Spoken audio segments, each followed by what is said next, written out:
lounging, son.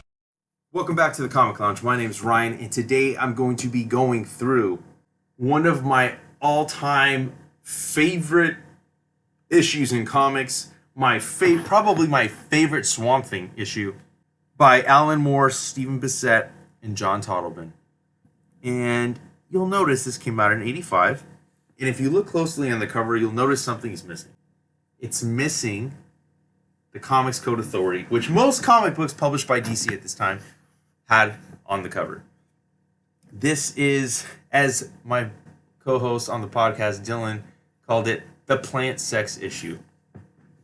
And this is an issue where, Abby and Alec, aka Swamp Thing, confess their love for each other and kind of what ensues from that. At the time, her douchebag fiance is on life support, but she really has feelings for another. And, before I get any further, I already read the credits, but, it's edited by the great Karen Berger. Tahana Wood is the colorist, and John Costanza is the letterer. This book is breathtaking.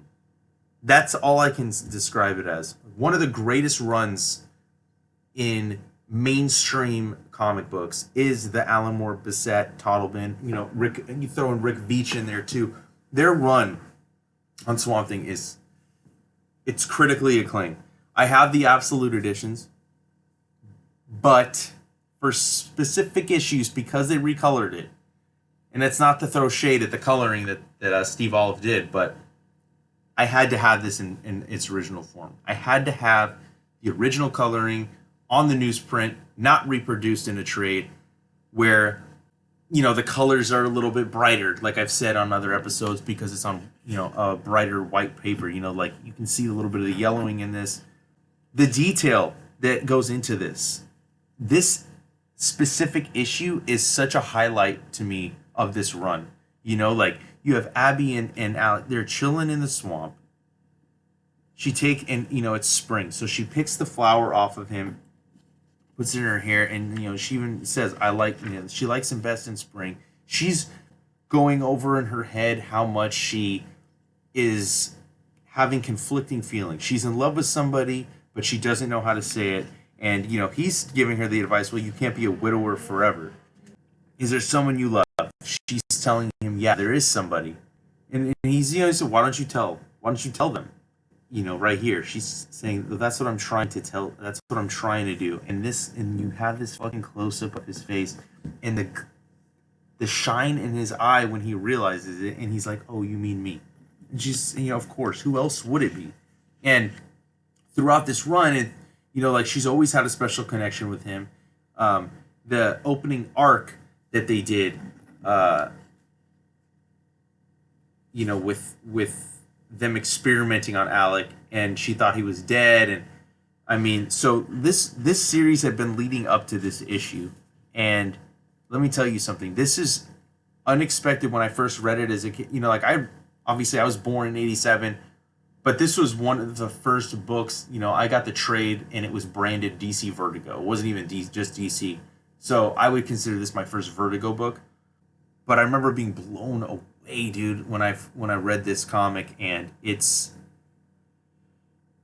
just them finally coming together, and the emotion that is captured in the eyes and the expressiveness, even in Swamp Thing's face, as he's, she's asking if he could love her, and he's like, deeply and silently he has for so many years, but why did you never say anything? And he's like, well, he was trepidatious to do it because, thinking that he would frighten her. Like, how can they be together when they're so different?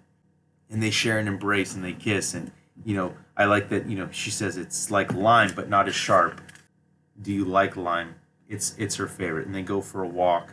And, he questions it, like, how can we do this? Like, you're human and you need more of love than just the taste of lime. And, she comes right out and says it. She's like, you're talking about sex, right?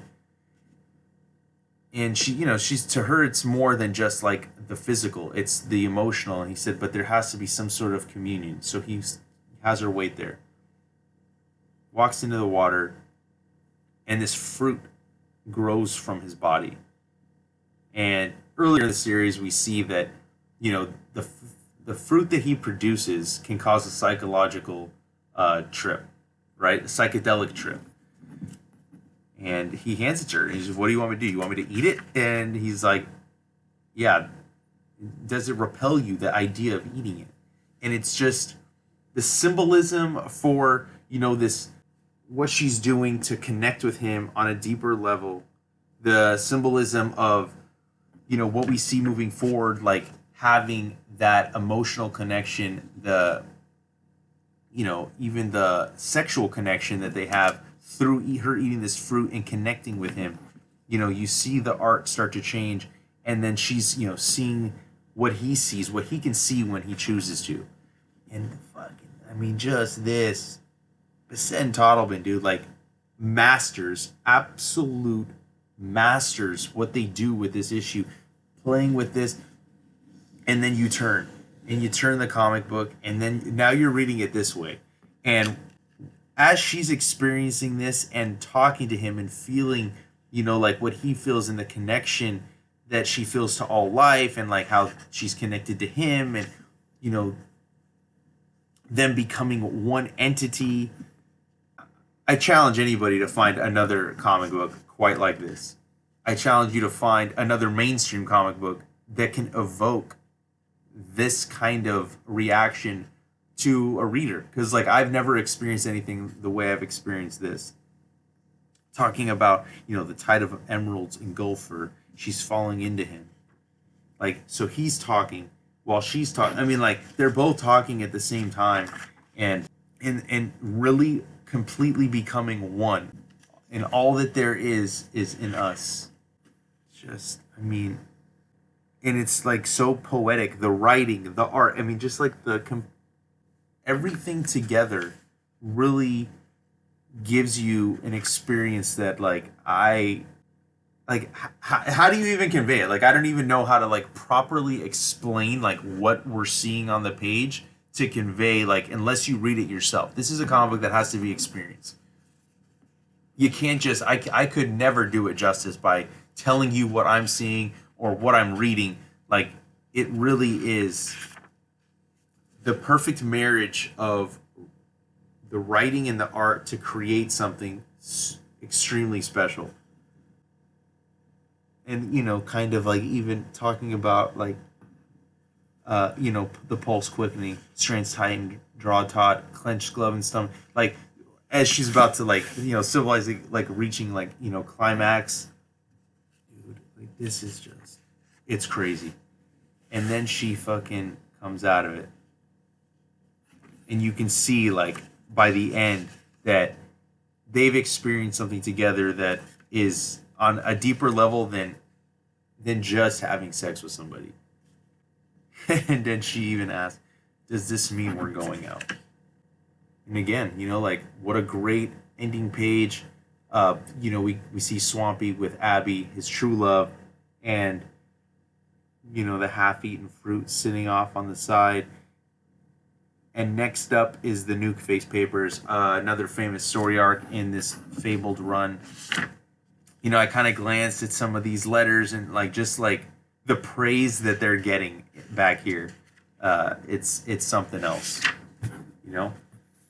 But, you know, another little short episode. Wanted to, you know, briefly talk about this. Swamp Thing 34, Alan Moore, Stephen Bissette, John Tottleben. One of the best comic books of all time, and I think that's a fair assessment of what this book is.